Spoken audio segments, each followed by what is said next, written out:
Thank you. So the presenter is Darshini. She will be presenting on pathophysiology of acute kidney disease. Okay, so now I will explain about the pathophysiology, how the disease that explained by Jane affects the normal physiology of our body. So next. So first, as Jane explained, just now, AKI can be divided into three categories: pre-renal AKI, intrarenal AKI, and also post-renal AKI. So pre-renal AKI basically happens when there is reduced blood flow to the kidneys, which will reduce the glomerular filtration rate. So the reason behind this is because of hypovolemia. Hypovolemia means there is reduced amount of body fluid, especially blood in the body. So this is because of first dehydration, hemorrhage, or severe fluid loss, for example diarrhea or vomiting. So in our case it was the severe diarrhea for one week. So this will reduce the renal perfusion, so less blood will be reaching the kidney, and this will cause reduced hydrostatic pressure, reduced glomerular filtration. So at the end will reduce the urine output also. Second is hypotension. So this hypotension can be a reason behind shock or also infection, which will reduce the renal blood flow and also oxygen. So as I mentioned earlier, hypovolemia can also lead to hypotension because it reduces the blood volume, which will directly reduce the blood pressure also. Next is renal artery stenosis. So mainly pre-renal AKI means less blood reaching the kidney. So in renal artery stenosis, the artery will be narrowing. So when the artery gets narrowed, then less blood will be reaching the kidney again, so less perfusion will occur. So restrict the blood flow to the kidney, triggering a pre-renal state. Fourth cause is medication, especially medications like certain drugs like NSAIDs, ACE inhibitor can cause renal vasoconstriction and reduce the blood flow. This is because, as we know, NSAIDs will block the COX inhibitor. It will inhibit the cyclooxygenase, so it will inhibit the prostaglandin formation. When it inhibits the prostaglandin formation, prostaglandin's function is to regulate the blood flow. So when the prostaglandin is inhibited, then it will cause vasoconstriction. So the last one will be the cardiogenic shock. Cardiogenic shock here means the heart pump can't be function well. So the heart unable to pump blood effectively, so reducing the renal perfusion. So the main process here is the low renal blood flow. So this will decrease the GFR. So low urea and creatinine will be in the urine because when there is less filtered load, more will be in the blood. So there is oliguria and azotemia. Azotemia means there is high amount of nitrogen containing compound in the blood. Next. So next will be the intrarenal AKI. So intrarenal AKI can be caused by three underlying diseases. First is acute tubular necrosis. Acute tubular necrosis is the cells lining the tubule will be necrotized, will be died. So this will be the result of ischemic or nephrotoxic injury as Jane told. So ischemic acute tubular necrosis is because less blood reaching the kidney, so the renal tubular cells will get less oxygen, so it will die. Nephrotoxic acute tubular necrosis is because this nephrotoxic agents such as the aminoglycosides, heavy metals, will directly cause toxicity to the cells. When it causes toxicity to the cells, these cells will die. Once the cells dies, this will cause shearing of the cells into the lumen of the tubule. So it will plug the lumen and causing increase in tubular hydrostatic pressure. So inside the tubule will be high in pressure. So imagine when there is high pressure in the tubule, some pressure will be opposing on the glomerular filtration rate. So the GFR will be low and oliguria will occur. So in this case, acidemia, metabolic acidosis and hyperkalemia can occur. This is because of the low GFR. When there is low GFR, less urea, less creatinine, less H+, less K+ is excreted. So more retained in the blood. So it will cause all these symptoms. So next will be the glomerular nephritis. Glomerular nephritis is the inflammation of the glomerulus. It is disease that caused by the immune-mediated reactions by the cells. It's because it can be because of infections or medication, certain medication, as I mentioned earlier, like NSAIDs, because our body cells will identify this as a foreign substance, and it will elicit an antibody, antigen-antibody complexes. So it will activate the complement system. So this complement system will accumulate around the glomerulus. Once it accumulates around the glomerulus, it will attract the white blood cells such as the neutrophils, eosinophils, macrophages. So these white blood cells will release cytokines, and this will affect the glomerular basement membrane, especially the podocytes schedule. So the podocytes will be damaged. So, since the damaged, it will damage the glomerular filtration barrier, this will reduce the kidney's ability to filter the blood properly. So in this case, as she told just now, the protein barrier has a negative charge, and also it has a very narrow slit diaphragm. So it cannot allow large molecules to pass through, especially the proteins and RBCs. So, but in this case, the cells are damaged, right? So, high size molecules such as the proteins and the RBC can pass through. But then, this fluid leakage, like the continuous fluid leakage, will reduce the hydrostatic pressure in the glomerulus. So, this will reduce the GFR, causing oliguria. So, the high protein filter just now can cause hematuria and also proteinuria in the blood, in the urine. So when there is less filtration occur, more blood is retained, can cause edema and also hypertension. Next. So third underlying cause will be the acute interstitial necrosis. This acute interstitial necrosis and acute tubular necrosis is the pathophysiology is a bit similar, but the only difference is the causing of this disease.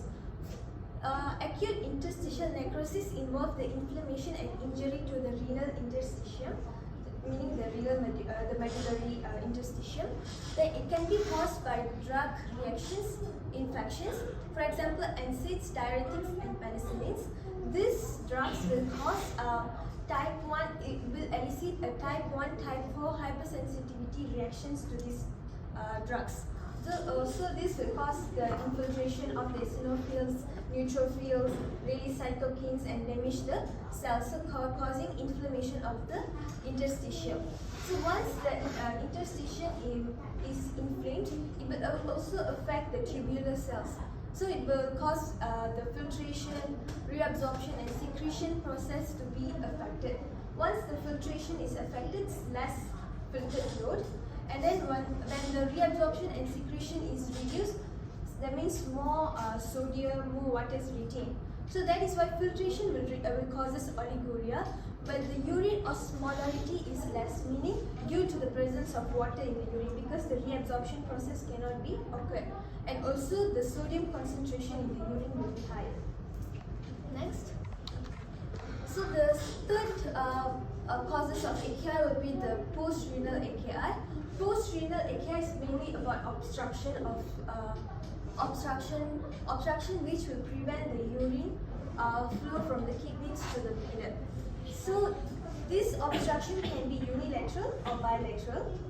So it usually caused by presence of tumors, benign prostatic hyperplasia, a blockage of urethra, which will compress these outflow tracts and causing decrease in the output.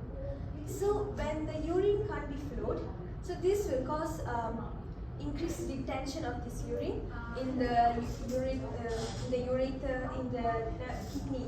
So it will cause hydronephrosis. Hydronephrosis means increase in accumulation of water in the urine in the kidney, and also can cause hydroureterosis, meaning increase in the water accumulation in the ureter. So the urine will build up in the kidney. So once there is increase in the urine build up in the kidney, the hydrostatic pressure inside the tubular, in the lumen of the tubule will be higher. So this will reduce the GFR, because usually in order for the GFR early to be increased, we need to have a high hydrostatic pressure in the glomerulus. But in this case, there is high hydrostatic pressure in the tubules, so the GFR will be low and causing oliguria. Azotemia occurs because there is high nitrogen containing compounds in the blood, because it cannot be filtered out. Next. So those are the pathophysiology leading to AKI. So as for our patient, the patient was presented with dehydration. This dehydration can be seen in the dry tongue due to severe diarrhea for past 1 week. So why does this dehydration occur in this patient? Because of hypovolemia. It's a post-renal cause. Loss of body fluids, so this reduces the blood volume, blood pressure, GFR, and glomerular hydrostatic pressure is reduced, so at last oliguria happens. Second one is hypotension. Hypotension, one of the reasons of hypotension in this patient, because he was taking antihypertensive drug such as the perindopril ACE inhibitor, because he had ischemic heart disease, prior to ischemic heart disease. And also this diarrhea, the severe diarrhea he had for past 1 week also can lead to reduced blood volume, so can be caused as hypotension. Third symptom that he presented was tachycardia. Tachycardia is an increased heart rate. Why he presented with tachycardia can be two reasons. One is a reflex tachycardia due to hypotension, is a reflex mechanism of our body, or else due to hyperkalemia. Hyperkalemia, in our lab results, there was increase in K+. So increase in K+ can cause cardiac arrhythmia. So he might present with tachycardia because of that. So then the fourth symptom was oliguria. Oliguria can be the reason because of dehydration, the hypotension, low BP, diarrhea. So this will cause reduced blood pressure. So when there is reduced blood pressure, RAS process will activate in order to increase the blood pressure. So this high sodium and water reabsorption in the kidney will decrease the urine output, so making the urine concentrated, and the patient also presented with 50 ml of urine, so it is a decreased urine output. The fifth one is hyperkalemia, high urea, creatinine, phosphate, low RBC in blood. So all this is because until phosphate is because there is low filtration, so more retain in the blood, so causing less in the urine. So low RBC in blood indicating more protein is getting filtered because of the damaged glomerulus. And the last symptoms that we could diagnose was AKI because of all these factors, and mainly low GFR. That's all. Any questions?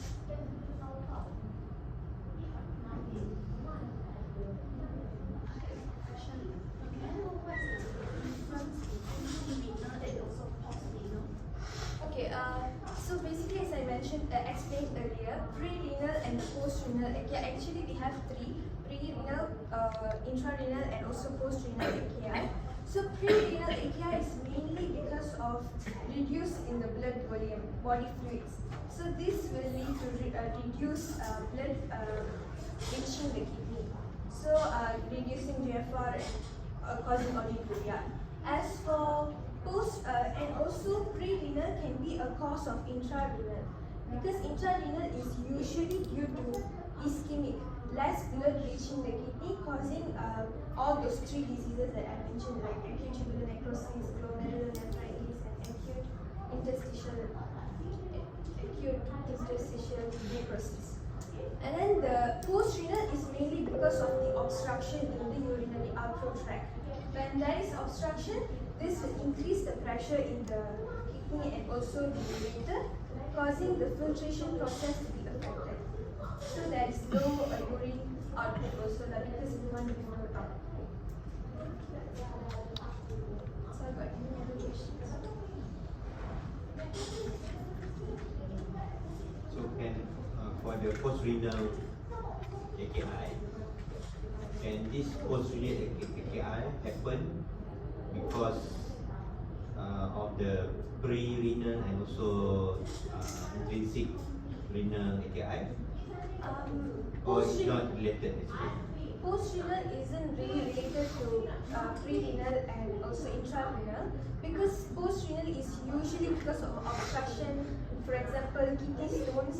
Kidney stones usually because of high sodium or we take less fluid intake. So because of that or tumor or increase in tumor. So when something is obstructing, the urine cannot be flowed out. So that will cause post-renal. But intra-renal and also pre-renal can be related. Pre-renal can cause intra-renal AKI because of the low perfusion to the kidney. Can stone cause post-renal AKI? Sure.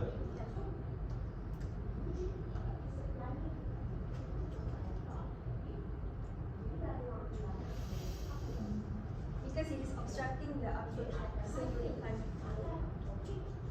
The stone, sure. From your reading, the stone can cause post-AKI. Alright. So next is highlight. We will be presenting on signs and symptoms of AKI and dehydration.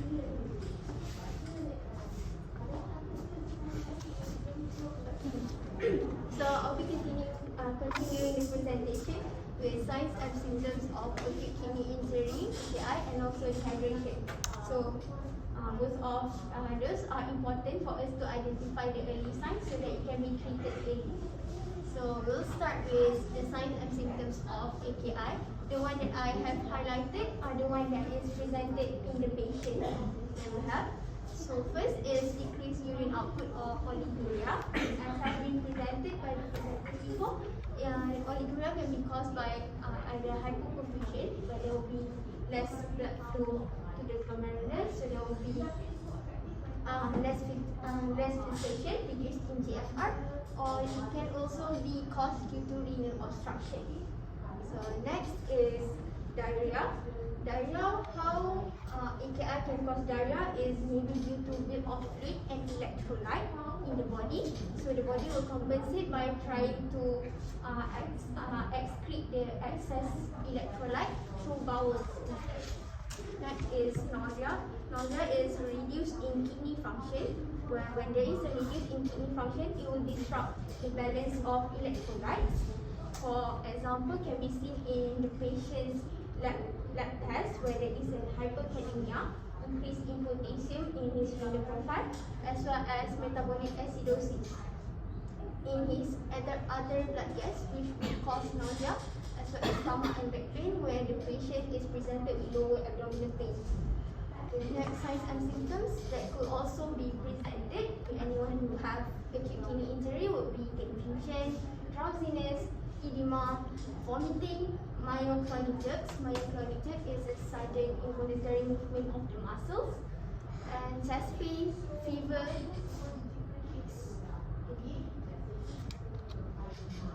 Altered mental status, which in our patient he apparently is normal.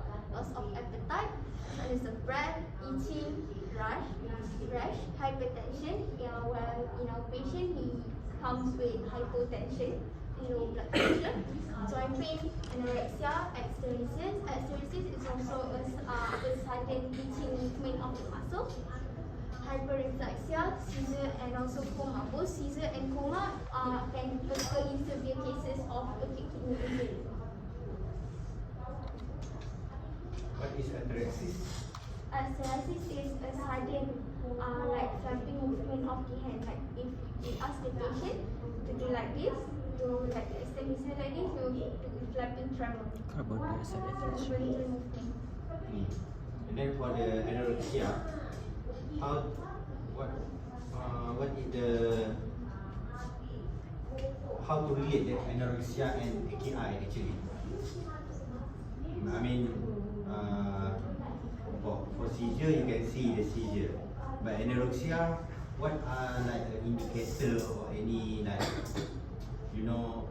some sort of measurement of anything of the patient's body to classify this patient is anorexia, and then what is the relation between anorexia and AKI?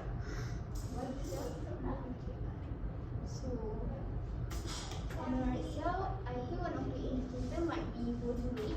So the person is, the patient comes with low body weight, and you can see the BMI as underweight, like severely underweight. Also, can be seen when the patient has lost a lot of missing with loss of a lot of like the fluid volume due to this. We know as anorexia, they will have like constant vomiting. They will vomit a lot, so they will lose a lot of like a lot of fluid volume. Joint pain? How does joint pain can relate to the AKI? Mana joint pain.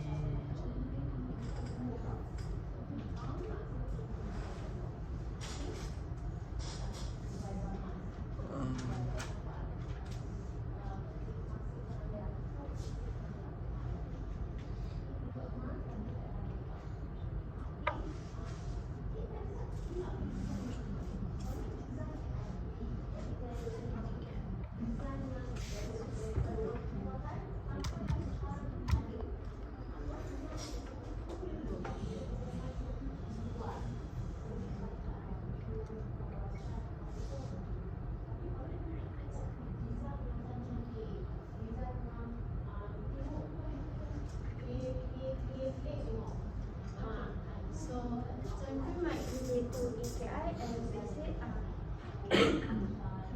One of the like causes might be in case for for one is can be a formation of crystals. The formation of crystals can form first in the kidneys and then might travel to the joints and might cause pain as well as inflammation. And then there's also might be due to amyloidosis, where there will be a build-up of amyloid proteins in the body and might affect the kidneys as well as the joint.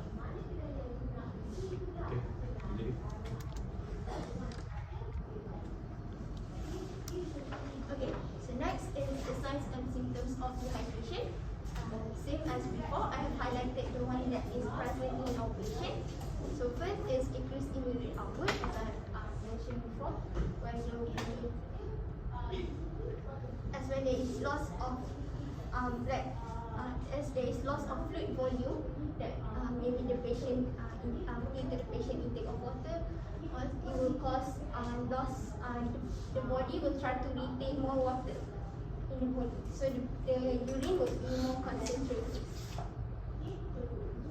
Next is dry lips, dry tongue, and dry skin. So the patient comes with dry tongue, as the body has less fluid, so it will cause reduced in saliva production. Saliva is the one that will keep our tongue moist.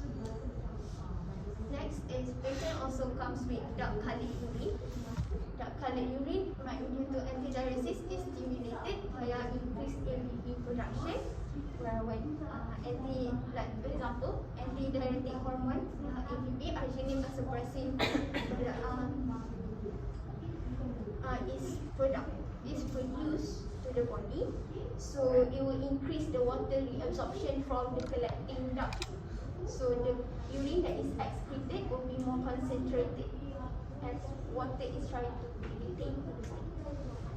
Next is high heart rate but low blood pressure, as been explained by Darshini before. When the patient comes in the lab, the patient comes with tachycardia, but then the patient has hypotension, low blood pressure. It might be due to reduced blood volume, where due to the low blood pressure, due to low blood volume, the tachycardia is as a compensatory mechanism to reflex tachycardia. Next, also swollen feet, headache, delirium and confusion, fatigue, dizziness,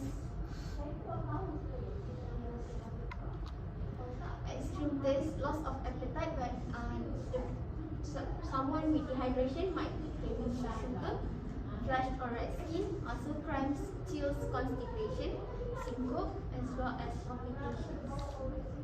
So what is the relation between the swollen feet and dehydration? Swollen feet and dehydration is due to as the patient, like let's say, they are dehydrated, so that maybe they consume less water, so the body try to retain water, but the water will like accumulate in the cells of tissues, so they will lead to swollen feet. Apa the water what? Accumulate. So let's say the patient in less intake of water. The body want to retain the water, okay? So the body Continue. want to retain the water, and then the water is like retained in the cells or tissues of the body. Yalah, kenapa dia boleh kena swollen feet? Kenapa dia tak swollen kat tempat lain?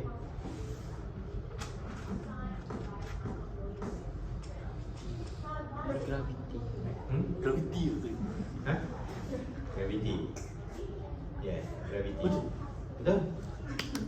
Sebab dehydration dia nak retain dalam sel. So what happen to the cell now? No. Swollen kan, dia akan buka. So because the water is there. You try ingat lah fisiologi, hypotonic, isotonic, bla bla bla yang belajar tu. So due to the ni boleh menyebabkan. Okay, yang syncope tu pula macam mana boleh, apa kaitan dia dengan dehydration? Okay, syncope tu apa? Painting. Ha? Painting. Bending, okay. Painting sebab dia kurang air dalam lungs. So less oxygen perfusion to the cells. Less Oxygen perfusion dekat mana? Oxygen perfusion di mana? to the brain. To the brain. Due to kenapa? Kenapa oksigen dia kurang dekat brain? Dia cakap tadi. Bagaimanakah oksigen tu boleh kurang pula dekat brain?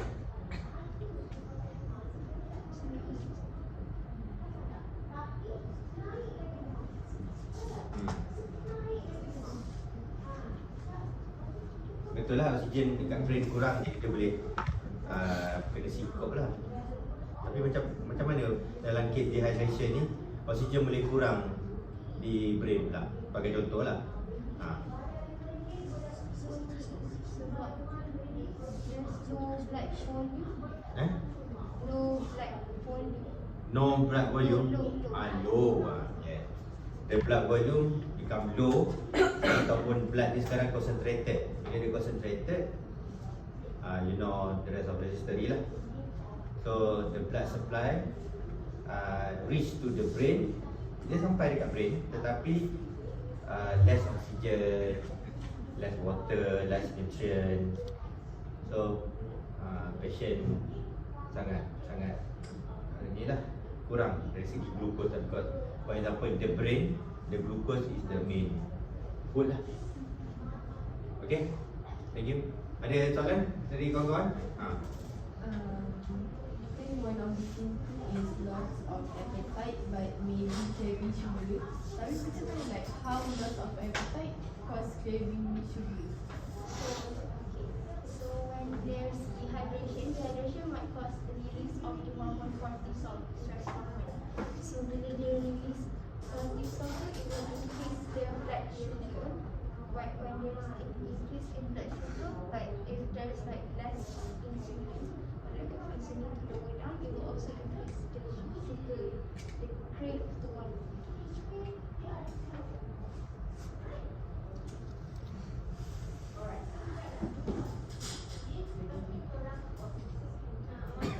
Is there like a difference between hysteresis and myoclonic jerks? Okay, so both hysteresis and myoclonic jerks are a sudden like involuntary movement of our muscle.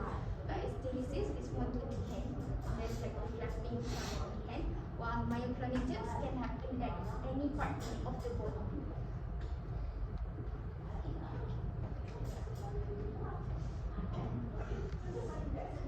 Okay, next is yang Farhani. We will be presenting on differences between AKI and chronic kidney disease.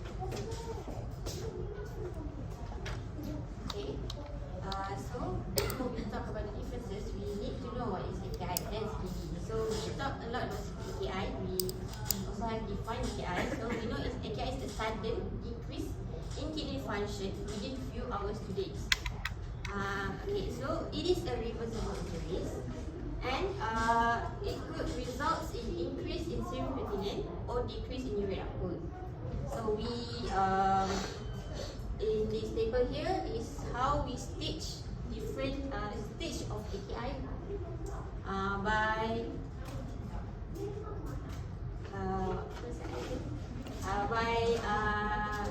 Severity. severity by Tekan tu apa severity? Reversible mana? Mana? Mana severity? Reversible. Reversible injury. Mana severity? Tak ada. Dia buat staging tu apa? Dia Based on kira, what? dia calculate serum creatinine level dengan urine output. Based on the serum creatinine and also the urine output, so they categorize the AKI lah. Betul? Betul. Jadi apa you punya source buku ni? Source dia I jumpa dekat internet, tapi PBL lah, research Paper paper. ke? Dan estimate pun ada. Okay, next. Oh, yang ni tak ambil dari channel tak? Tak lah. Estimate lain sikit. Tapi konten dia sama je. Cuma dia punya Quality. template lain. Continue. Okay, next. You nak terangkan tak yang I akan terangkan nanti? Nanti. Stage 1, stage 2, stage 3. Okay. Next, kita akan sebut pasal CKD, which is chronic kidney disease. So, CKD is abnormalities of kidney structure or function for more than 3 months. Keyword lah more than 3 months. Tadi kita punya AKI is sudden. CKD dia ambil masa sikit. And it usually caused by long-term disease, and it is irreversible injuries. So, okay, yang gambar ni nanti kita terangkan lagi. Okay, next. Okay, kita akan terangkan lagi. Next. Okay, kita tengok side by side punya difference. Okay, so macam kita tadi saya dah sebut, onset. Different between AKI dan CKD punya onset adalah AKI is sudden. Boleh nampak within few hours and 2 days. While CKD take time gradually, which is within between few months or 2 years. Okay, and common causes of AKI usually caused by medication, maybe macam dalam patient kita dia dah ambil NSAID, itu boleh jadi AKI. Illness, usually acute illness, and or injury, trauma. While CKD, common causes dia usually by chronic illness, long-term disease yang will cause decrease in kidney function or structure.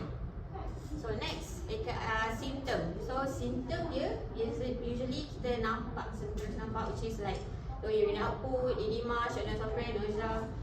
And symptom are often associated with the cause. Macam kalau dalam patient kita dry tongue, so kita tahu causes dia adalah dehydration. So symptom dia dry tongue. Could be flank in patient, which is sakit kat belakang ni. Maybe due to obstruction. Okay. CKD, symptom dia progressive weakness and lethargy. Progressively rasa penat. And macam biasa juga ada edema, low urine output, nocturia, trouble sleeping and muscle cramp at night. But mostly, many patients are asymptomatic until CKD is advanced. So symptom dia kita tak nampak awal-awal, dia akan nampak waktu CKD dia dah advanced, baru kita keluar dia punya symptom tu. So reversibility dah sebut, AKI is reversible while CKD is irreversible. Okay, next. Okay, I want to talk about diagnosis and how we diagnose AKI and CKD. So AKI, kita tadi dah sebut staging dia, kita tengok increase in serum creatinine and decrease in urine volume. Kita back balik pada table tadi. Okay, kita tengok stage 1. Dia punya serum creatinine level is 1.5 to 1.9 times baseline. Dia kalau tengok apa ni? 36.5 ataupun okay, boleh. Okay. So it must, kalau dia kena match dia punya, kita akan ambil dia punya serum creatinine level and kita akan match dengan baseline. So kita nampak kalau stage 1 1.5 and then urine output dia pun kita kena kira. Then bawah ni stage 2 okay. And stage 3. So dalam PBL ni yang mana? Dalam PBL ni I think could be nombor 2 kot, sebab dia punya creatinine adalah 250 Ya, 250. Ya, ya. 250 which is 2 times kali ganda dari baseline. Output dia. Output dia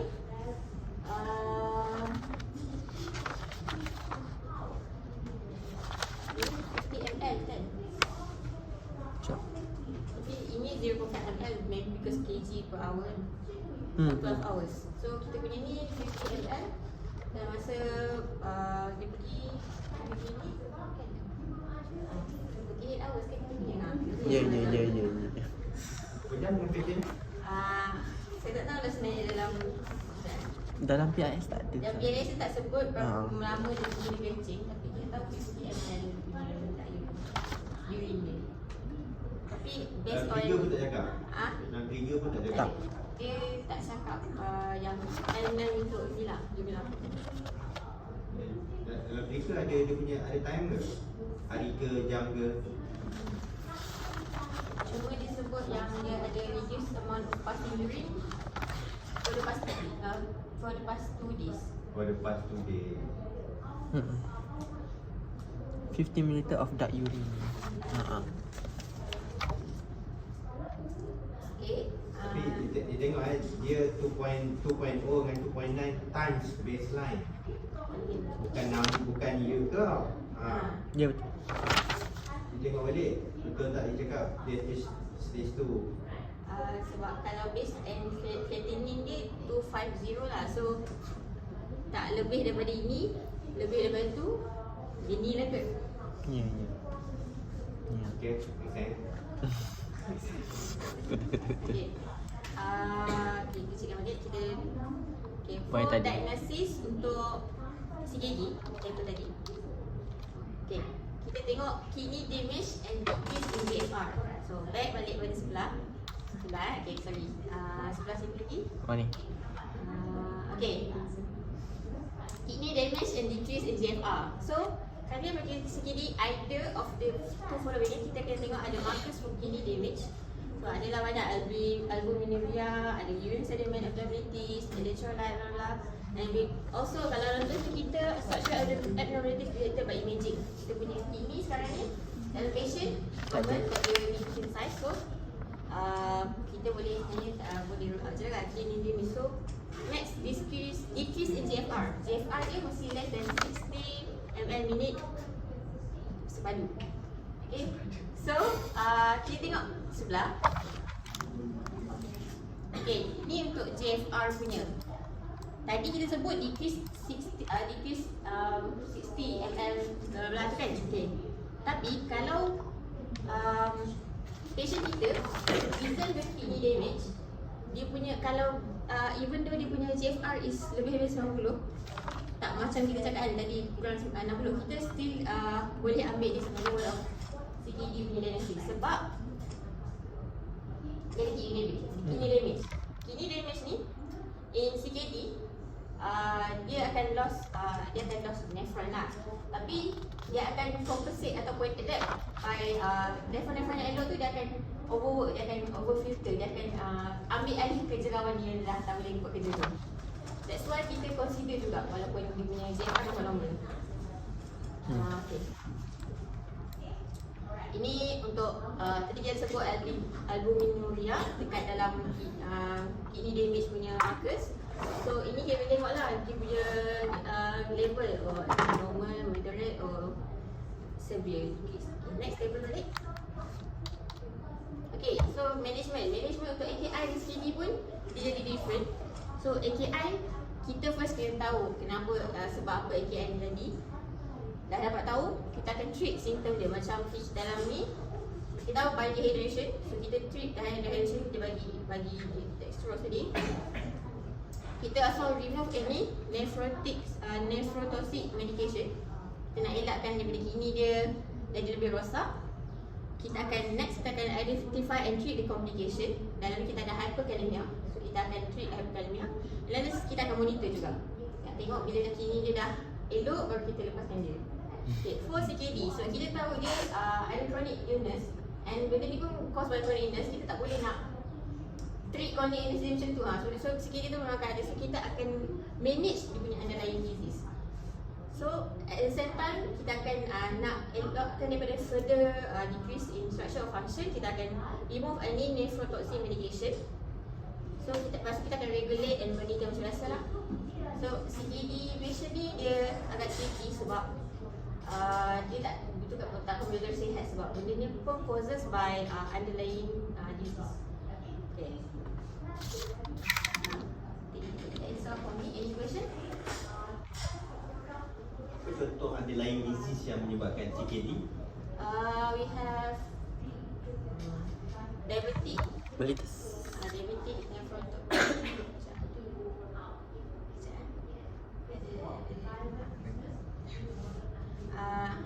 Biasanya boleh jadi diabetes lah, diabetes neuropathy. Lagi? Takkan satu je? Lagi sekejap. Malaysia heart disease pun boleh jadi juga. Heart disease? Contoh heart disease?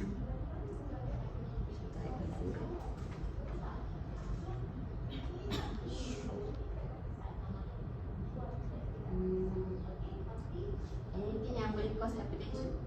Anything yang cause hypertension. Apa yang boleh cause hypertension? Atherosclerosis, atherosclerosis lah, blockade ataupun thrombosis ke. Okay, you ada diabetic, you ada something to do with the cardiovascular system, hypertension lagi? Maybe polycystic kidney disease. Polycystic kidney disease, okay, lagi?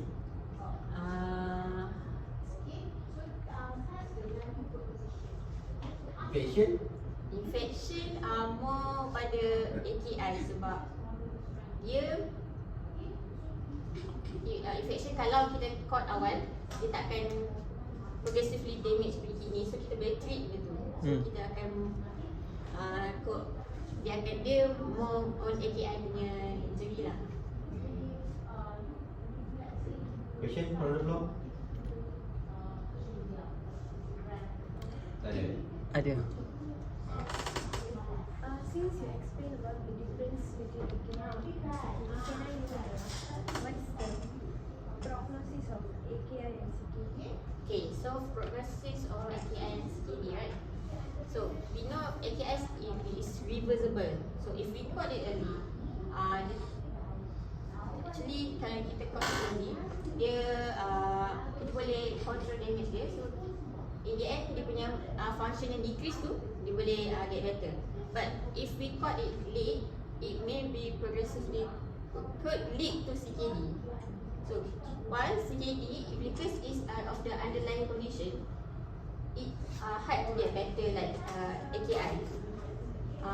Sometimes if it progressive, it could end up in end stage kidney failure and require kidney transplant.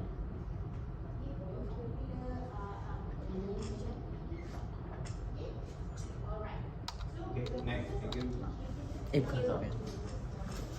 Next is Chopin Key, representing on clinical approach of acute kidney injury.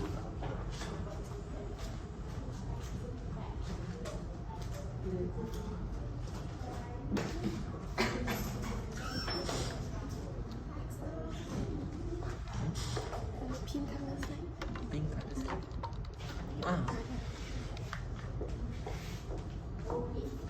So we need to, the first thing we need to do is check for vital signs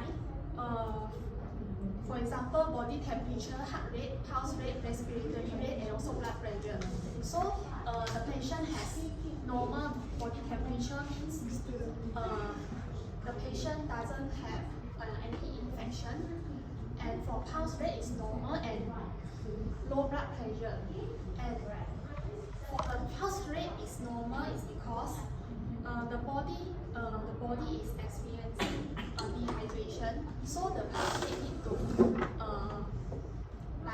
compensate the dehydration. So the pulse rate will be normal, means will increase to the normal range, and the blood pressure is low because caused by the dehydration because of low blood plasma level.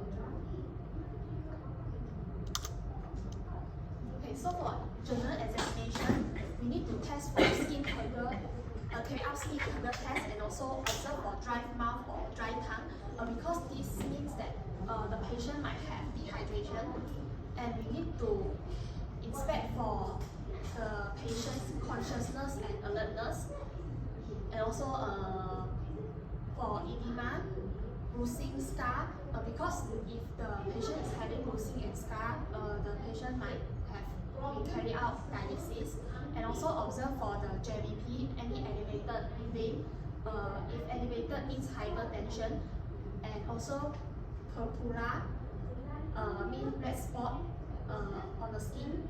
Then we can do, so for patient, the patient is alert and having dry tongue and no hidden edema. So we can rule out acute tubular necrosis and acute interstitial nephritis. And for dry tongue means that the patient is having dehydration and no pidal edema. If the patient is having pidal edema, he might have kidney failure.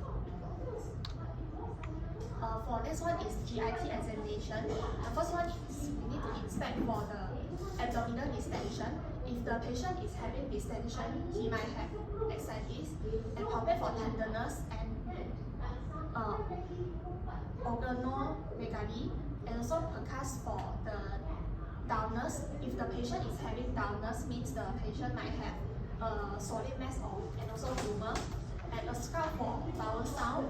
So the patient has mild tenderness over epigastric region, and also no organomegaly. So no organomegaly, then we can rule out tumor and also polycystic kidney disease. So for renal examination, we can ask for bladder enlargement and also observe for renal roots. And renal roots is arterial occlusion. So the patient has no result for this patient, so we can rule out renal artery stenosis. So for next one is cardiovascular examination. We can palpate for apex beat, S1, S2 sound, and observe for JVP, and also auscultate is there any murmur sound. So result is normal heart sound, no right or left heart failure. So for respiratory examination, we can auscultate for lung sound, and the result is unremarkable. So we auscultate for lung sound is because if the patient is having kidney disease, so it will cause pulmonary edema for this patient also.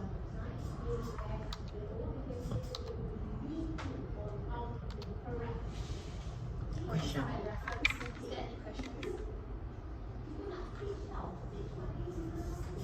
I have a question. How to carry out skin turgor test and to identify the patient's dehydration? So for first thing is we need to select assessment site, for example like hand and forearm or clavicle.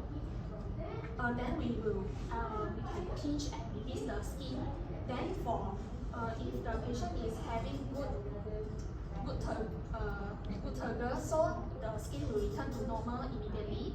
For bad turgor, then the skin will really return to the original state slowly and remain tender. But this test is not that suitable for the elderly because their skin will return to the normal side slowly. So we need to observe for sunken eye and also dark yellow urine or confusion. That's all I didn't need.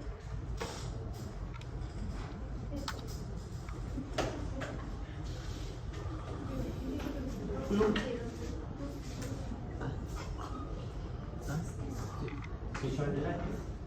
Apa dia? Oh.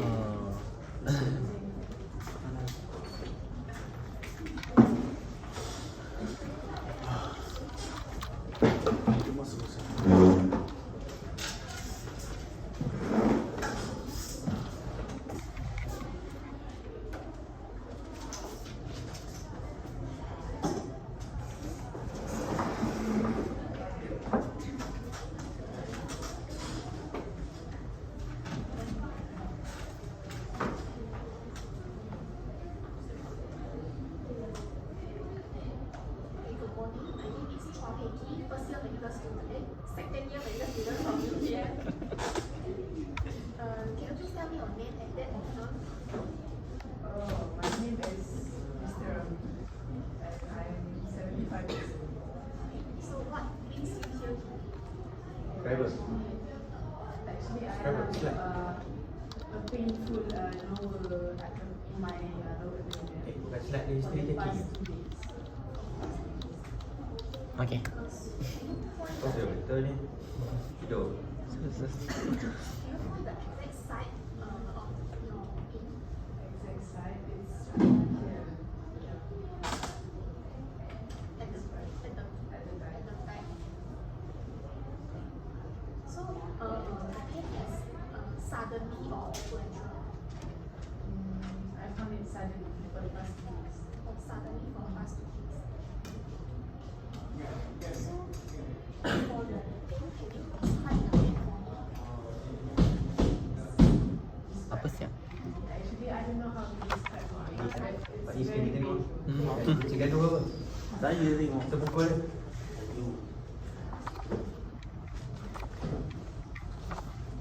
Can you describe, can you tell me the color of the pain? It's kind of dark and more to reddish or brown color. Is there any sedimentation? So what do you mean by sedimentation? Ni passion ni memang ada ilmu perubatan. Sedimentation dia. Like some solid at the bottom of the pain. So it's, Solid. I think there's no study. It's just Does your pain radiate to the other parts of the body? no. It's just at the Do you have any other symptom like nausea and vomiting? yeah, I do have nausea and also diarrhea. Nausea and diarrhea. I often get diarrhea actually. Often diarrhea. Okay, so do you get fever? Fever, no, I don't have. Or is there any dryness in your mouth? Yeah. Do you taste? Do you have feel the metallic taste? Metallic taste. How do we taste metallic? I think no. No metallic taste. Okay. So do you experience weight loss or loss of appetite? No, my dietary is No. Any swelling in your or any other body part? no sweat. No swelling.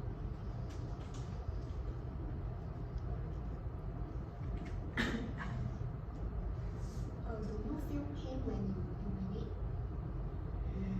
No. So for your pain, what do you do to relieve your pain? Like take any drugs? What do I do to relieve my pain? Actually, I don't have.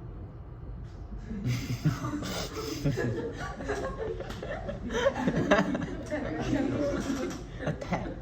No, I don't have pain for during urinating, but I have difficulty to urinate. Like, yeah, for a long time I don't have the ability to urinate. So no pain during urination. No. So just now you say you feel pain at the back. So what do you do when you feel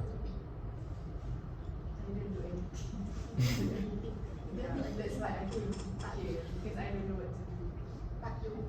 But you feel pain, you doesn't feel any pain when you urinate, but you feel pain when you do nothing. That's it. Yes. If you rate your pain from 1 to 10, 1 is no pain and 10 is the most severe pain. You can rate for me. 0. Around 7. 7.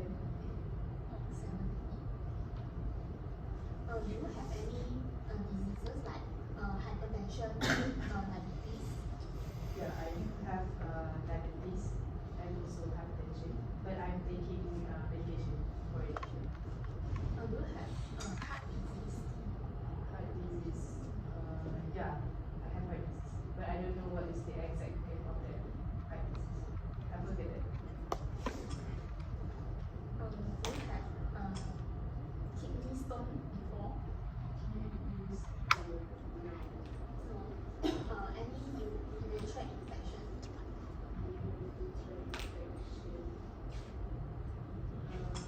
What kind of urinary tract infection? Lower urinary tract infection. For example, you got fever. Also bacteria. No, I don't have fever. Do you undergo any surgery? Surgery, no. No surgery. No dialysis treatment also. No, that's Do any family members have diabetes or hypertension? no, but my mother have hypertension. Or your mother have hypertension?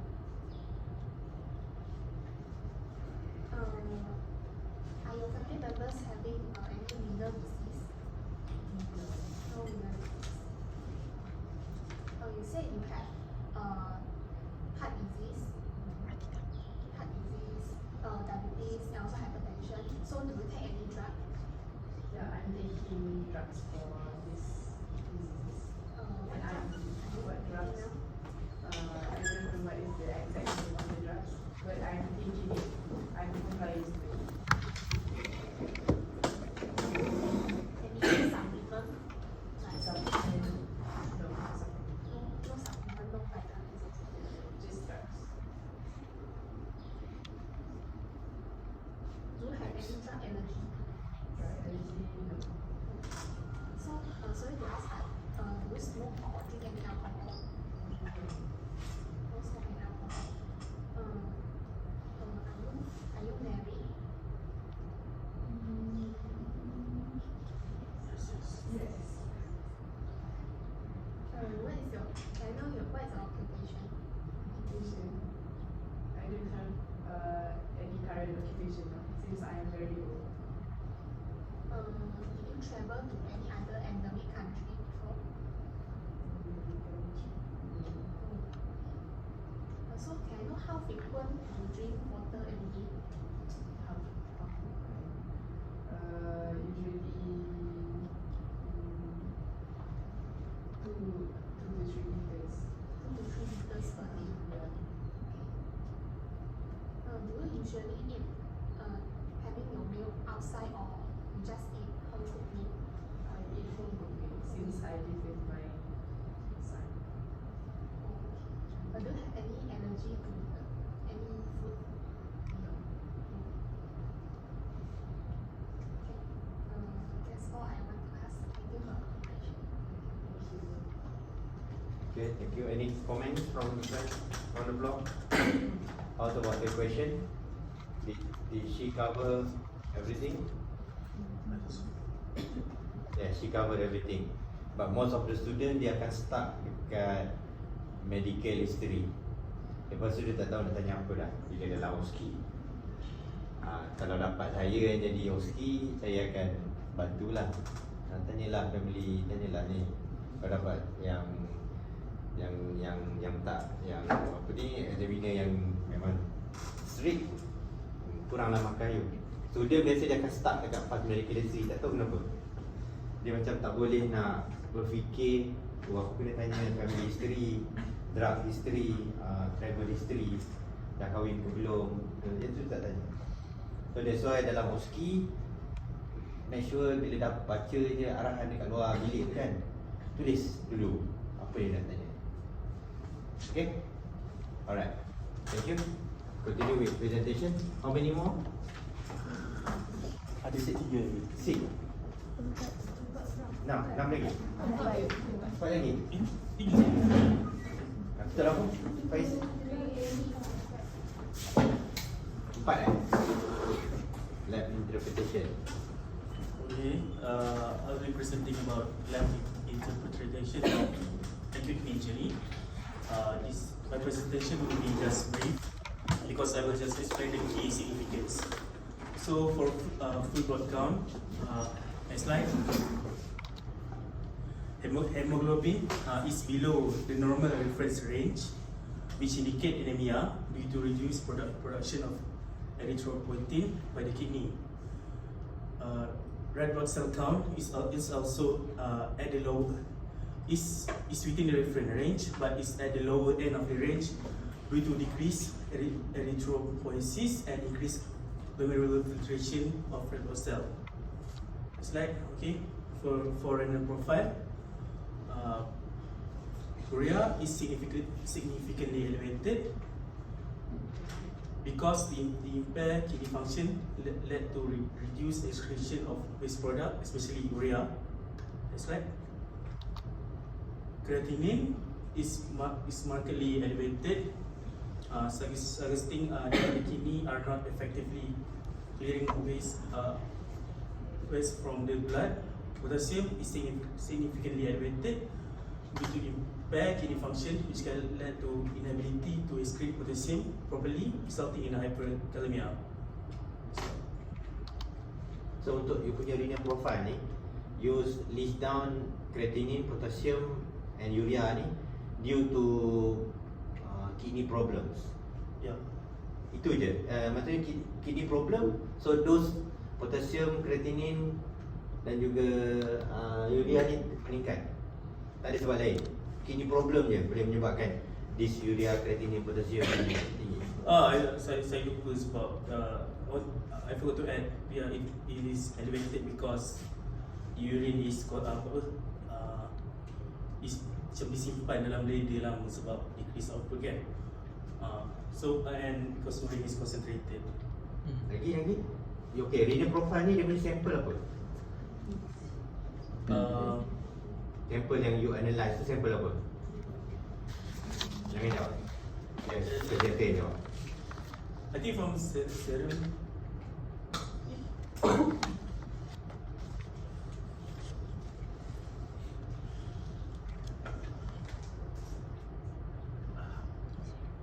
Not from urine, I think, but from our serum. From serum? From blood? From blood? Yeah. Of course lah, from serum. Dari blood lah. Jadi tak ada penyebab lain ke selain daripada kidney problem? Sebab you senaraikan ni kidney problem, dan ni pun yang potassium pun kidney problem, urea pun kidney problem. Tak ada sebab lain. Apa lagi sebab yang boleh menyebabkan urea, creatinine, potassium ni meningkat dalam kita punya patient ni? Dietary. Kenapa dengan dietary patient? Kalau dia ambil food yang high in potassium, ataupun kalau urea dia ambil seafood banyak, so dia akan cause high untuk benda-benda tu. Okey, selain daripada diet? Creatinine can be caused by increased muscle breakdown. Muscle breakdown, okey. Lagi? Urea?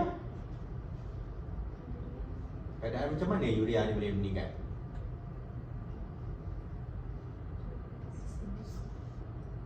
Selain daripada kidney problem ada tak? Selain daripada kidney problem, ada tak sebab lain yang boleh menyebabkan urea you ni meningkat? Selain daripada makanan, selain daripada muscle protein tadi breakdown lagi?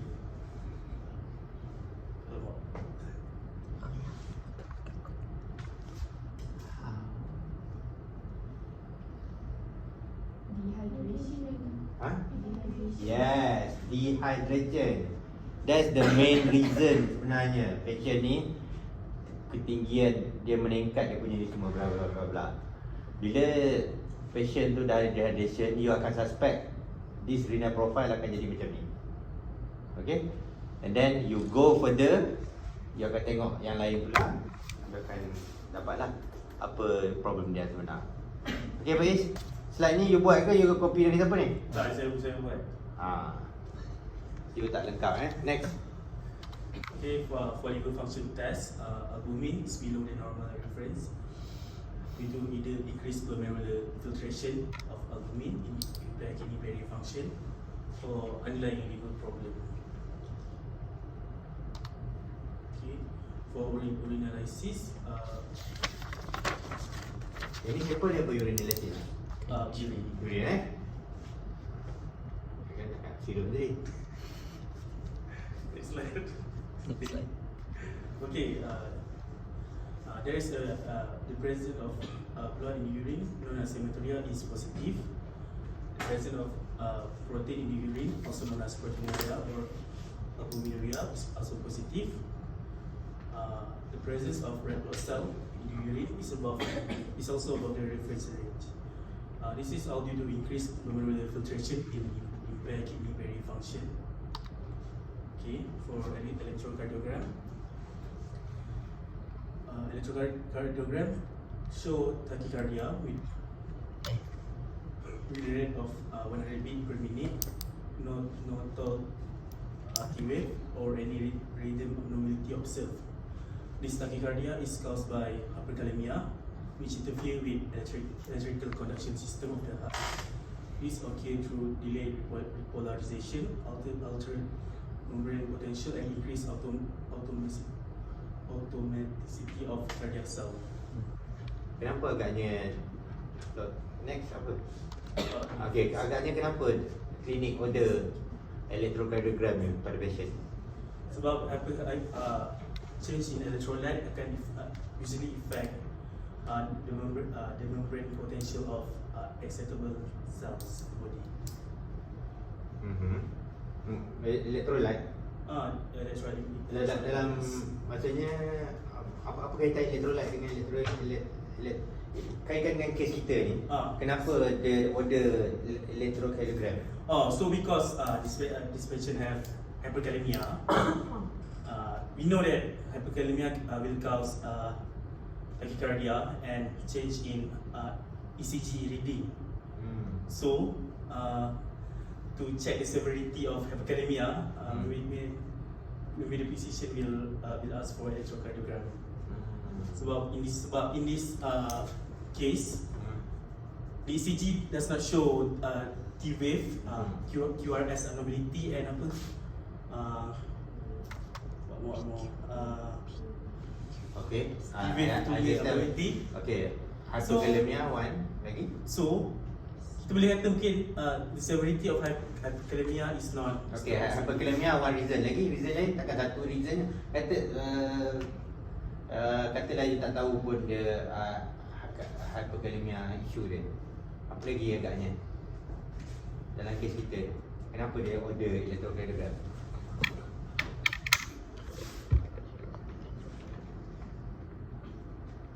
Kau pergi solat naik motor? Kenapa? Agaknya dia order electrocardiogram?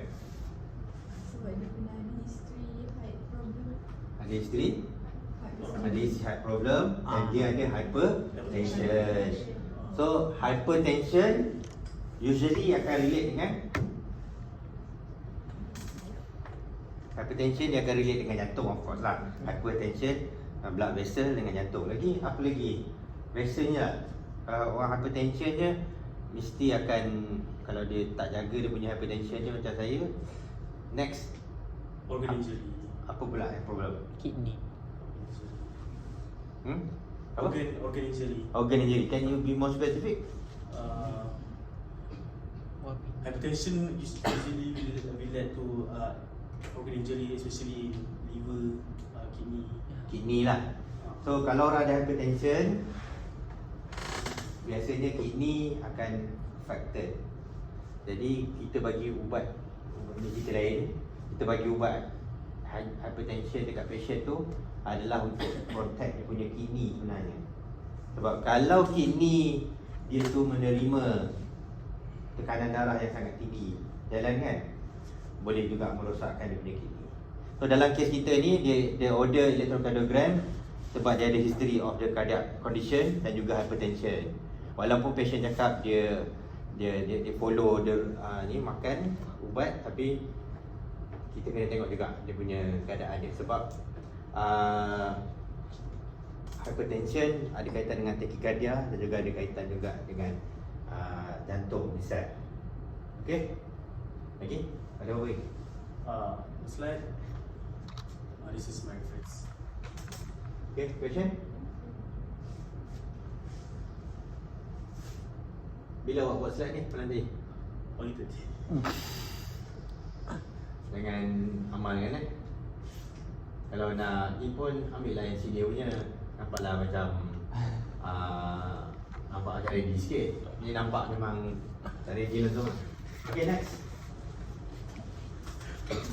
Next is Atika, who will be presenting on risk factor of AKI. Please. Assalamualaikum and good morning. I am Nur Adika and today I will be presenting the risk factors of acute kidney injury. So these are the risk factors that I will be explaining. Actually, there are more, but these are the risk factors that are related with our patient in this case, and there are advanced age, dehydration, diabetes, heart disease, hypertension, and also medication. So the first risk factor for acute kidney injury is advanced age. So from the trigger, we know that the patient is 75 years old. So elderly patient above 65 years old are more susceptible to get acute kidney injury, because we know as we age, our kidney, our organ will decline in its function, hence the deterioration in the kidney structure and function. Moreover, in elderly, there is emergence of chronic diseases like diabetes, hypertension, and heart failure.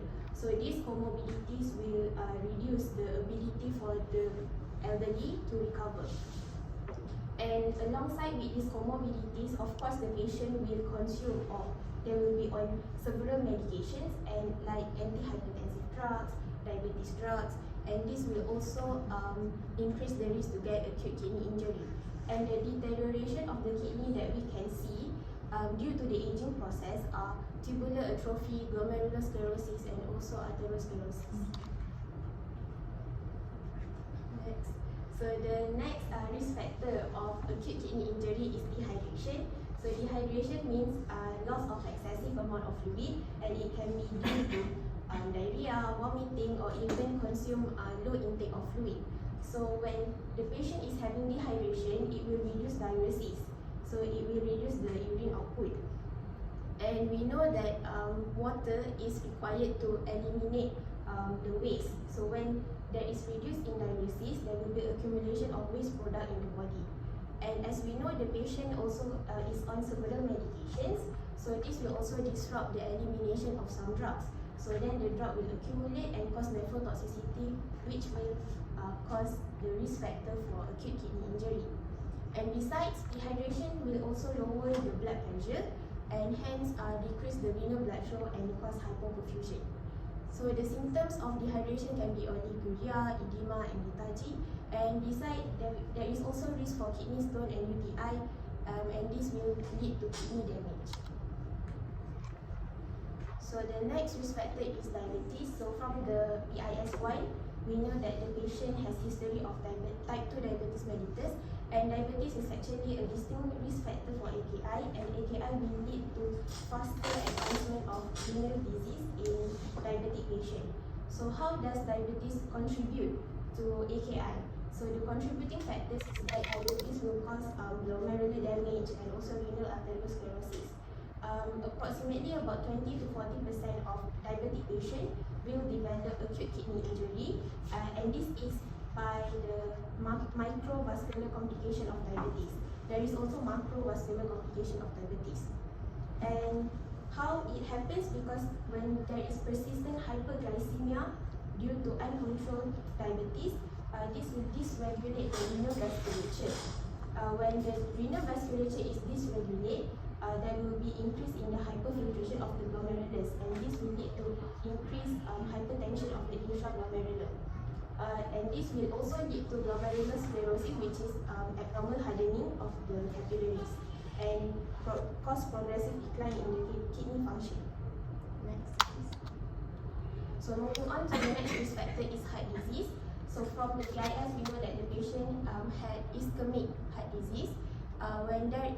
When the cardiac is impaired, there will be low cardiac output and low renal blood flow, causing hypoperfusion. And our body will try to compensate by increasing the renal vascular resistance, and this will cause increase in the venous pressure, and this will eventually lead to renal dysfunction. So cardiac impairment and renal impairment always goes together. So we have cardiorenal syndrome, and cardiorenal syndrome is divided into 5 types.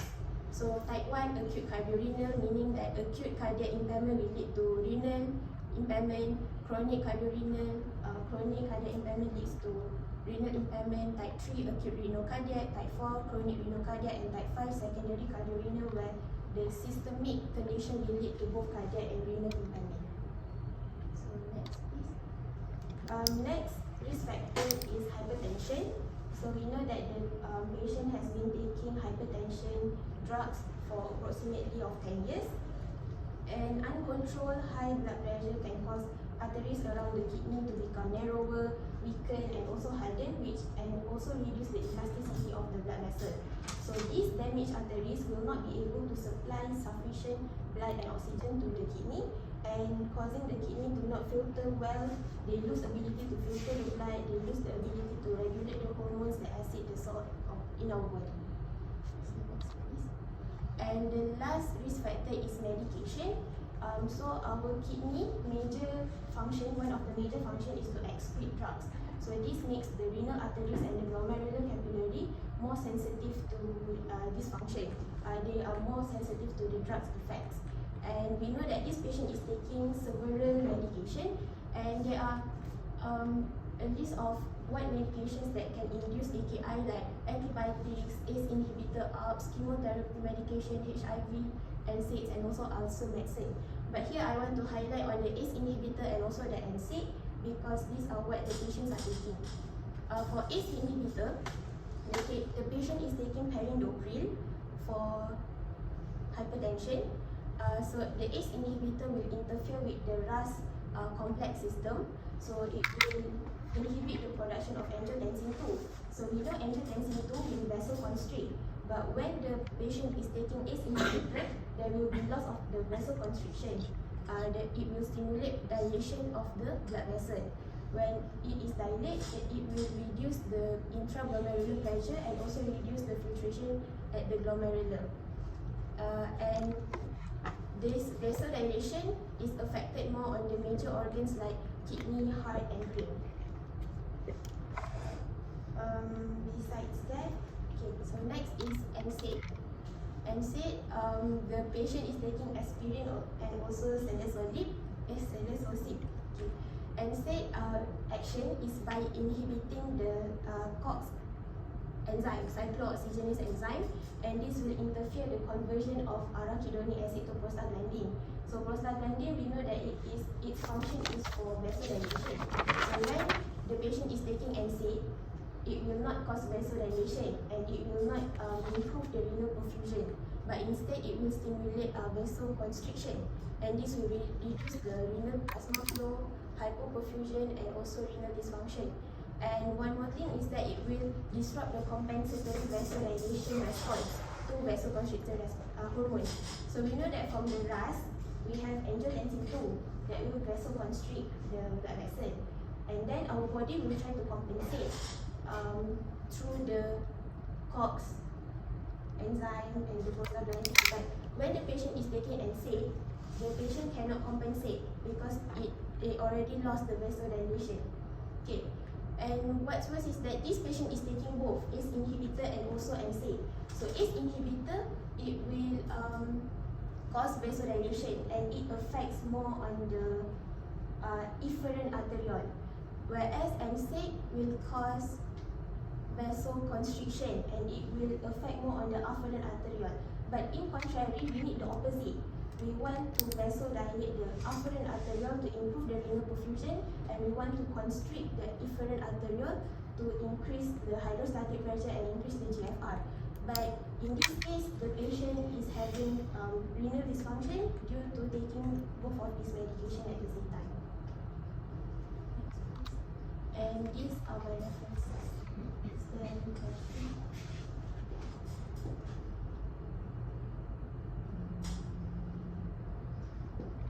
So you presented on one of the risk factor is heart disease, which is cardiorenal syndrome.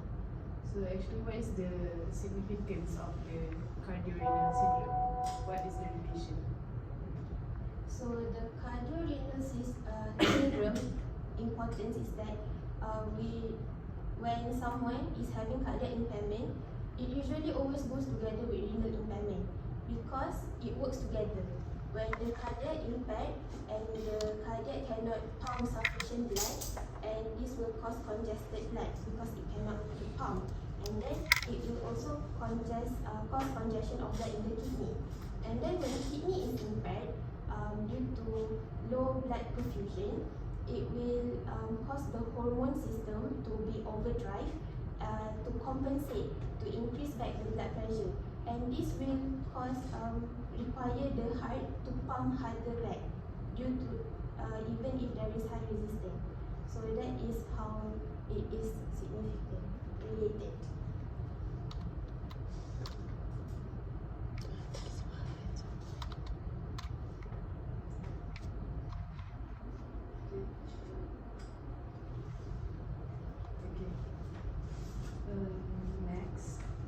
Next is Clarissa, who will be presenting on complication of PBL. Alright, so I'll try to make it as quick as possible. So when we first see our patient through the PIS and through this one, what is the most noticeable thing when we get the lab investigations is his electrolyte imbalance. So one of the complications of AKI is the hyperkalemia, which is seen by the abnormally high serum potassium levels. And in this patient, that we can see that his potassium level is at 7.8. So what could be the cause of this hyperkalemia? Firstly, it was due to his dehydration. He had dehydration, and then so his serum will be more concentrated. And then now that he has hypoperfusion towards his kidneys aren't able to filter out efficiently, and this will cause the potassium to be retained in the body and lead to the hyperkalemia. So why is hyperkalemia dangerous? Because it can lead to arrhythmia. As we know, most of the action potential in our body is between the sodium and potassium. If we have too much potassium, it can lead to dysfunction in the heart's electrical impulse, and then that will lead to the arrhythmia. And next, the patient also has hyperphosphatemia. So why is the patient having the hyperphosphatemia? It's the same way the patient has hyperkalemia. First of all, the dehydration, so it will cause the saturated plasma serum, and then the patient itself unable to excrete the phosphate, and we can see that the patient's phosphate level was at 2.1. So why is hyperphosphatemia a complication for AKI? Because hyperphosphatemia can also lead to hypocalcemia. Phosphate and calcium, they are interrelated. When one is up, the other will go down. It's the normal physiological balance in our body. And hyperphosphatemia will inhibit the I-alpha hydrolysis activity, which will reduce calcitrol, the active form of the vitamin D, and this will decrease the calcium gut reabsorption. And then, next. Additionally, the patient also have high urea and creatine level in the blood. This is known as uremia. When the toxins in our body is unable to be excreted in our urine, we will get this condition. So, and these markers are often used to assess the renal function. Increased level of urea are partly due to the response to the hemodynamic instability that underlines the pre-renal AKI. As Darshini has presented, our patient today has, as we know, pre-renal AKI because due to the dehydration that happened when he had the diarrhea. And then, so this will cause the increase in the renal reabsorption of the urea, and this contributes to the rising plasma urea. Why does this happen? Because the patient has a decrease in the perfusion into his kidneys, and that will reduce the GFR. When the GFR is reduced, the patient will be reabsorbing the patient will have the renal reabsorption of the urea. And then creatine also is freely filtered through the glomeruli and not reabsorbed in the tubules and excreted in the urine. This is a normal physiological condition. But then as we see in today, our patient have a decreased glomerular filtration rate, which allows for less filtration, resulting in the increased levels of the creatine. So the kidneys itself aren't able to filter the creatine, and then the creatine is retained in the body. And then next, so metabolic acidosis is another concern, but this is characterized by the low arterial blood pH, as we see in our patient. His pH was at 7.30, and the normal range is 7.35 to 7.45. And his serum bicarb was also low at 17, when the normal range is between 22 to 28 millimoles per liter. And why is this happening? Because the kidney is, again, due to the decreased GFR, is unable to excrete out the acids, and is also the kidney, because of the hyperperfusion, makes it less efficient, is decreasing the renal synthesis of the bicarb. So the body isn't able to compensate the excreted, the acids that are retained, and then the patient itself will have the metabolic acidosis. So that's talking about our patient today. What are the effects of AKI what are the complications of AKI that we can see? Because AKI is like a multifactorial disease, and then the complications that happen is based on the patient's condition. So each patient is different. So like these are the other complications that you can look out for. The patient will have pulmonary edema from the volume overload. AKI happens when the kidney itself isn't able to filter out fluid, so that will cause the oliguric state. And then what happens to the fluid? The fluid is retained in our body, and when that fluid is retained in our body, we can get pulmonary edema because the fluid can go into the other spaces of our body. And then we can also get peripheral edema, and this is common in the oliguric phase of acute tubular necrosis. And to treat this, we might have to use diuretics or renal replacement therapy. Okay, next. So cardiovascular. The patient can also have cardiovascular system. There can be heart failure due to the fluid overload, which causes the heart unable to function efficiently. And this is attributable also again to the oliguric AKI. So when the fluid isn't able to be excreted out in the urine, where does the fluid go? The fluid first goes into our blood. And what happens then? Our blood volume increases. And when our blood volume increases, our heart is unable to compensate it. It will go into heart failure. And then you have also arrhythmias, as I said just now, due to the instability of the electrolytes. Now we have a lot of potassium, and we have a lot of different electrolytes in the body. They are unstable because they are unable to be excreted out in the urine. We also have hypocalcemia, so that will cause the electrolyte imbalance. And then we also have the acidotic state, so that can lead to the arrhythmia, and then also the cardiac arrest, because once again, like that, ions aren't being balanced in the body, and that will interrupt with the normal physiological condition. And then in gastrointestinal, we can also have the nausea, vomiting, GI bleeding, and anorexia. And then I think Hanan already explained some of the, like how anorexia will happen. Okay, next. So neurologic complications is very important because it's one of the major causes of mortality in AKI. So besides regulating the acid-base and water electrolyte balance, the kidneys plays a crucial part in the brain health. Crucial health by removing toxins, altering neurotransmitters and cytokine level.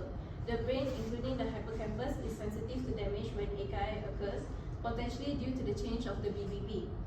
AKI can lead to issues in the hippocampus affecting learning and memory, and this may include lethargy, somnolence, disturbance in the sleep-wake cycle, and cognitive impairment. Although the physiology of the brain pathophysiology of the brain disorder has not been completely clarified, one of the contributing factors for the brain involvement after AKI includes the retention of the nitrogenous end products, which is the uremic toxin, osmolality disturbance, and then inflammation. And then for musculoskeletal, when the body fluids and electrolyte are off balance, muscle weakness can result. As we also know, like the normal physiological conditions also, the actual potential that's used to generate the contraction of muscles depends on the sodium, potassium, and calcium. So now that our body is having the imbalance in these ions, it can lead to the muscle weakness. And then next. So of course, AKI can also lead to chronic kidney disease. And the thing is, chronic kidney disease can also lead to AKI. But today I'm just going to talk about how AKI can lead to chronic kidney disease. Under certain circumstances, pro-fibrotic and pro-inflammatory pathways can lead to maladaptive repair and transition to CKD after AKI. So one of the risk factors for this is older age, lower baseline kidney function, longer duration of AKI, and higher severity of AKI. So if we do not treat the patient and they are of old age and their AKI is very severe, it can lead to chronic kidney disease. And then persistent inflammation and RAS activation are critical in AKI to CKD transition. Next. So this is the mechanism. The mechanism, first of all, there will be a nephron loss, which will lead to the hypertrophy of the remaining nephrons. And when the remaining nephrons are hypertrophied, it will lead to the tubular interstitial fibrosis, which leads to more nephron loss. And then the interstitial immune cells will start to infiltrate, and this will cause the interstitial fibrosis. And then next at the capillary, the peritubular capillary, it will be lost because there is renal hypoxia. And this will further accelerate the inflammation and fibrosis. And then the injured renal tubular cells, which can adopt a pro-fibrotic phenotype after a cell cycle arrest, it will affect other cells like the pericytes and the immune system. So this maladaptive repair promotes the activation and growth of fibroblasts, which contributes to the extracellular matrix deposition and fibrosis. So when there is a lot of fibrosis and nephron loss and the hypoxia, and there's a lot of inflammation, your kidneys cannot function as well it cannot function as well, and there is like no way to replace it, and hence that's why AKI can soon lead to chronic kidney disease. Right, that's all. And these are my references. Got another page. So in the advanced stage, which one is the common complication in the Advanced stage of AKI, CKD. If they do not, first of all, Treat, if they manage. do not like succumb towards the neurological complications.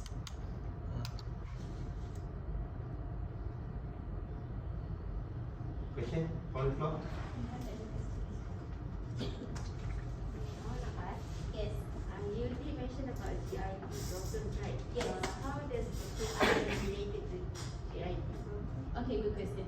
So AKI, as I said before, like most of the factors, like the complications, they're like interrelated. So it can lead to GIT problems because of the uremic toxin. So when we have these uremic toxins, it can impair the kidney's ability to filter toxins out. And when the toxins is built up, it can irritate the gastrointestinal lining, and it will cause symptoms like nausea, vomiting, and anorexia.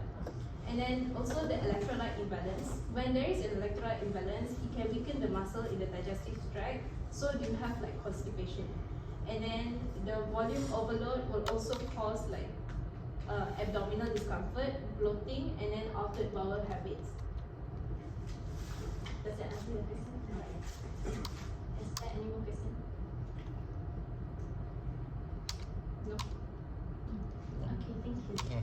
So next is Eddie, who will be presenting on management of AKI. Okay, good morning. My name is Eddie. Management of acute kidney injury. Next. So basically, just now Hani said that if you don't manage the acute kidney injury, then it will progressively become the chronic kidney injury. So that's why the first thing that we need to do is we need to admit the patient in the hospital. So the main objective here is to maintain the fluid and electrolyte. Secondly is to identify the history of the patients. Thirdly, manage the patient and focus on the specific treatment, which is the acute kidney injury. The fourth is maintaining the patient's volume because of the hypovolemia and also the dehydration. And the fifth is avoiding further nephrotoxic insults. Next. So this is what I said about admitted. So basically, when we should admit our patient. In intensive care unit, the criteria for admission for patient is when a patient requires support of 2 or more organ system. So basically, his kidney is not working. So basically, we need to support the kidney by giving a couple of drugs and also see the progress of the kidney throughout the day. Now the second treatment that we need to see is hyperkalemia. So how to treat hyperkalemia? We use Rezonia. And also the summary of treatment strategy in hyperkalemia. This is what I get from NCBI. The first thing is calcium gluconate, second is insulin, salbutamol, iron exchange resin, and hemodialysis. Okay, first thing is Rezonia.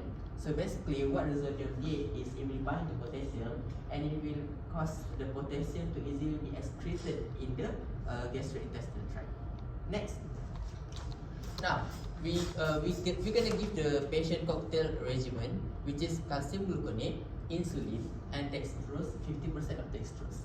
So in the drug history, the patient take a lot of drug, which is related to his heart disease, heart problem, because of the history of hypertension, heart disease, and diabetes mellitus.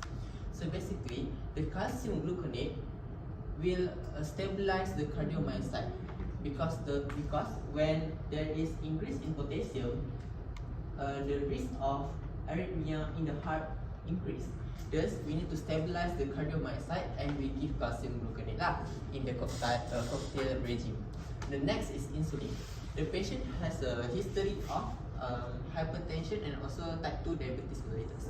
We all already know that type 2 diabetes mellitus is irreversible. So that's why we give insulin to reduce the mortality and also the diabetes mellitus in the hospital. Next is dextrose.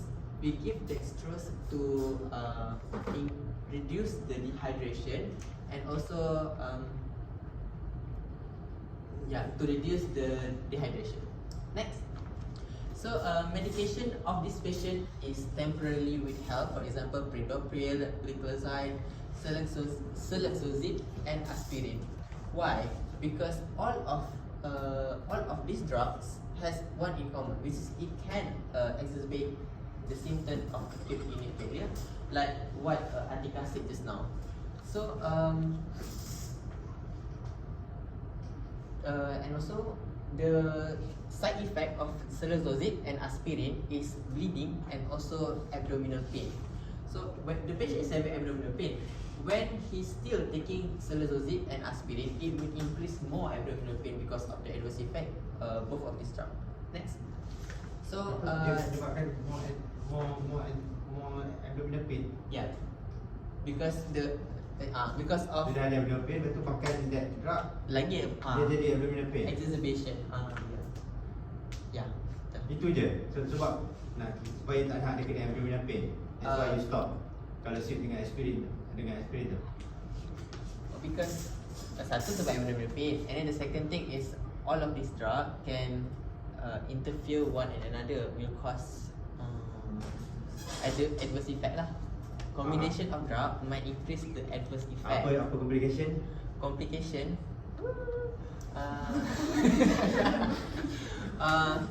Contoh lah. Okay. Contoh blood thinning, bleeding.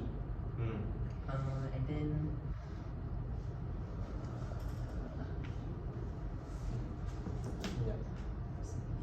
okay. Celecoxib cause bleeding, aspirin bleeding. So when we have two of these drugs together, it will cause synergistic effect. Both jadi increase bleeding in patient. Yang lain lagi dua tu? Yang lagi dua. Glycoside dengan tempat awak kata drug interaction kan? So yang dua drug tu kalau sip dengan aspirin tu dia ambil bila? Recently ataupun dia dah ambil lama dah sekali sama dengan high blood pressure, hypertension dengan diabetes mellitus ni drug? Masa doktor, patient ni dah ambil lama ke drug ni? Dalam history dia tak cakap. History tak lama dah. Lama. Yang mana yang dah lama? Semua? 4? Kalau you kata 4 dia ambil lama. So kalau you kata dia dah ambil 4 ni dah lama, so kenapa lah doktor ni kekalkan lagi pengambilan ubat ni? Sebab you kata tadi drug interaction, tapi dia kekal lagi ambil sampailah patient ada masalah. Kalau doktor tu tak tahu ambil ubat ni, based on your statement tadi kan drug interaction, takkanlah doktor tu tak tahu this drug ni boleh menyebabkan drug interaction, kau suruh kat patient tu makan lagi. Hmm.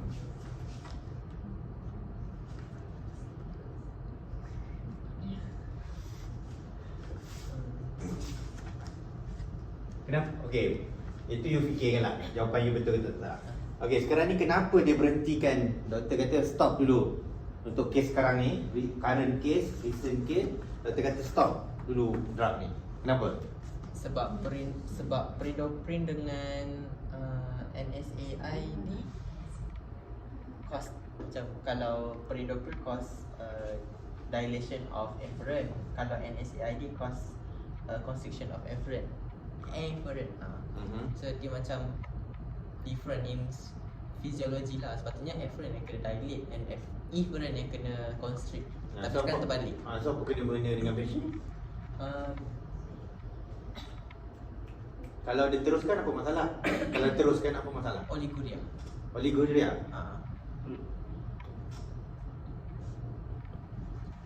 Kalau dia teruskan oliguria.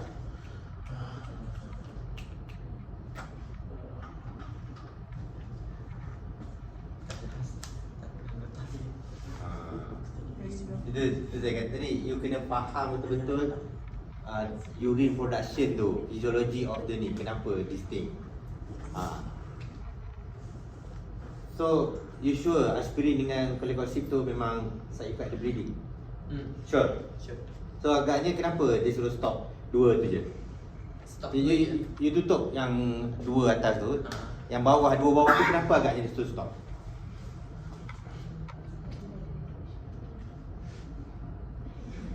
Dia cepat dia yang present, dia kena tahu. Dia dah tulis tu. Yang bawah dua tu lah. Yang atas tu yang tu lebih kompleks lah penjelasannya. Yang dua bawah tu is a simple punya penjelasan. Kenapa dia doktor kata stop, ambil ni dulu. Ambil drug lain. Dalam kes kita ni, cuba you kaitkan.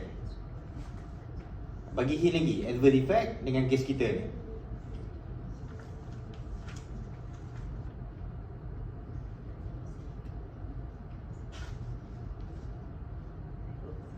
Kidney injury. Kidney injury.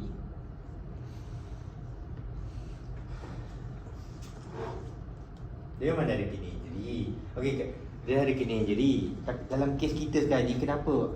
Sebab kita bila kita buat management ni, kita bukan 100% based on our knowledge as a medical doctor atau medical officer. Kita kena tengok keadaan patient tu pada masa tu. Sometimes kita punya knowledge tu kita kena modify untuk suit current patient sekarang ni. So kenapa agaknya dua drug tu, cholecalcium dengan aspirin tu stop? Kenapa? Dia dah dehydration. Dah dehydration, okey. So dua drug tu, cholecalcium dengan aspirin tu akan cause bleeding. So nanti dia akan dehydration dia jadi lagi teruk. Lagi teruk dan dia dah memang dah ada bleeding lah dekat dalam dia punya urine. Jadi kalau you bagi lagi dia punya tu, jadi dia akan menyebabkan dia punya blood dia akan menyebabkan anticoagulant punya effect lah.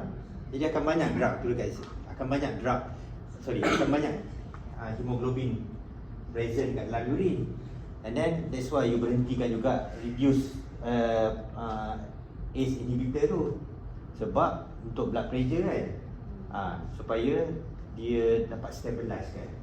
Sebab patient ni sekarang bila ada urine dalam bila ada hemoglobin dalam urine, then that's something red flag lah. Something wrong. Urine tak boleh ada kat dalam tu. Kalau protein pun supposedly tak boleh ada dalam urine. Blood tak boleh ada dalam urine, protein tak boleh ada dalam urine. So biasanya kalau protein kela lagi. Tapi kalau dah ada blood, protein dengan blood, mana saiz lagi besar? Protein. Sure, protein. Yes. Protein lagi besar daripada blood. Red blood cell. Nampak? Dia punya cara pemikiran tu sebegitulah. Betul? Cara logiknya, red blood cell, size of the red blood cell is bigger than the albumin protein. Macam tu lah. Kan, you tengok kan, you belajar blood, kan gambar blood besar-besar bulat tu, tapi albumin yang warna kuning tu dalam diagram tu besar ni je, kecil je. Jadi blood ni lagi besar. Jadi kalau blood dah ada dalam urin, maknanya memang ada problem teruk lah. Faham tak? That's why kalau dalam patient yang ada masalah acute kidney problem, kidney failure, protein yang akan nampak dulu. Protein nampak dulu, and then kalau dah severe barulah blood. Okay? Continue. Next. So next, because the patient is having dehydration, so we need and also having a symptom of diarrhea, so we give the patient antiemetic, antispasmodic, and antidiarrheal. Antiemetic is for vomiting, antispasmodic is for relieve the spasm of muscle, especially in the abdominal area, and antidiarrheal drug is a medication used to treat diarrhea. Okay, so this is the example. Next. Okay, then we need to find the cause of the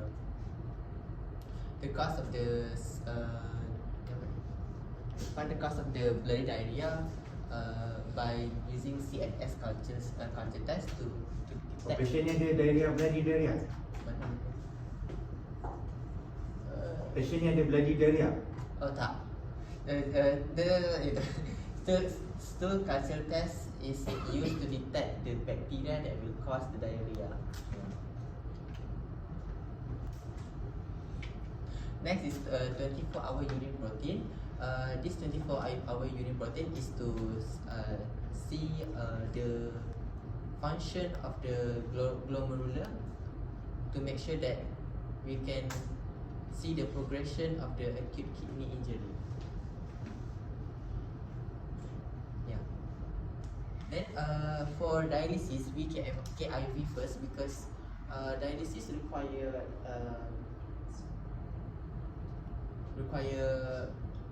IV intravenous. So it's what we call it as invasive. Yeah, invasive. So what? We cannot give the patient because of the hypertension. It's not gonna benefit the patient because we can just give the dextrose first before dialysis. So apa kriteria yang akan boleh masukkan patient dalam kriteria untuk dialisis kan? Chronic kidney injury. Tapi sebut tadi IV invasive, ni tak sebut pun sebab patient ni tak ada chronic kidney injury ke apa ke. Dia sebut dia tak buat dialisis disebabkan IV invasive dan patient ni ada high blood pressure, hypertension. Apa? Sebenarnya slide ni bila you buat? Saya buat kemarin. Kemarin? Ya. Macam tak ready je sampai you boleh sebut bloody diarrhea, nak check bloody diarrhea ni macam mana? Bila saya tanya bloody diarrhea, you macam teragak-agak tu dah nampak lah something wrong. Sama Next slide apa? Thanks. Okay, ada apa soalan? Alright. Sekarang apa? Okay, so to wrap up this PBL, what are the new knowledge or new topics that you learn from the PBL that you are not learn or receive in your lecture hall? AKI, lagi? CKD, lagi?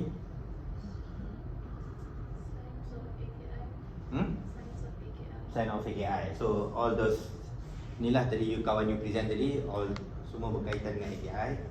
Dan comparison between CKD and AKI. So that is also a popular question juga kita akan tanya kat student. So I believe after this, when you reach to the pathology punya section, you going to have easier life lah, because you dah faham dah AKI dengan CKD. And then please fahamkan fisiologi of the kidney. Kalau you tak faham, sebab kidney sangat-sangat, bukan sangat-sangat, kidney is a complicated punya organs. Dia tak macam jantung. Jantung is direct. Dia ada apa? Dia ada muscle, dia ada injap, and then dia saraf pun dia tak pakai saraf sebab dia memang automatic, and then dia ada blood vessel untuk ni. Tapi untuk kidney, tadi anatomi kawan dia present, dia ada tisu, dia ada punya structure dia, and dia ada blood vessel, and then dia ada juga saraf dia juga. So that's why you need to understand really the physiology of the kidney, and also the physiology of the urethra, and also the ureter. Okay, and then next time kalau you gunakan slide warna pink, tulisan janganlah warna merah atau pink, ambillah warna putih. Ambillah warna hitam. Okay, itu pemain peranan juga. Alright, that's all. Nanti you email saya slide ni semua. Alright, that's all. Thank you. Thank you, Dr. Tutup komputer, shut Attendance dah, down. attendance dah isi. Everything, tutup lampu, tutup aircon. Attendance dah.